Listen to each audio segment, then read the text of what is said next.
விவசாயிகள் கஷ்டப்பட்டு உழைச்சு விளைய வச்ச நெல்லை கொள்முதல் செய்யறதுலயும் திமுக பல கோடி ஊழல் செஞ்சு மாட்டியிருக்காங்க.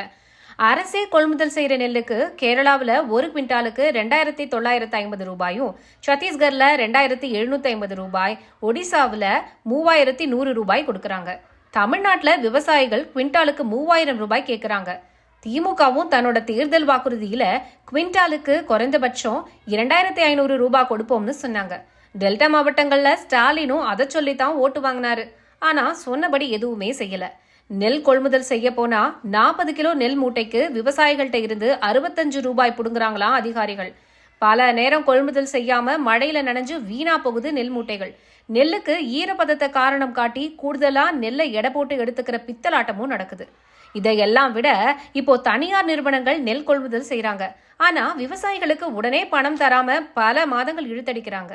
கடன் வாங்கி நகையை அடகு வச்சு விவசாயம் செஞ்ச விவசாயிகளுக்கு உடனே பணம் கிடைச்சாதான் அடுத்த விவசாயம் செய்ய முடியும். அதையும் தடுக்குது திமுக அரசு. தனியார் நிறுவனங்களுக்கு திமுக அரசு பல 100 கோடி முன்பணமா கொடுத்தும் விவசாயிகளுக்கு 500 கோடி ரூபாய்க்கும் மேல பாக்கி வைக்கிறாங்க. அந்த தனியார் நிறுவனங்களும் திமுகவும் சேர்ந்து அடிக்கிற கொள்ளைக்காக விவசாயிகள் வயிற்றுல அடிக்கிறது நியாயமானு கேட்கிறாங்க விவசாய சங்க அமைப்புகள். கொள்ளை அடிக்கிறதையே குறிக்கோளா வச்சிருக்கும் திமுக இனியாச்சும் திருந்துமா?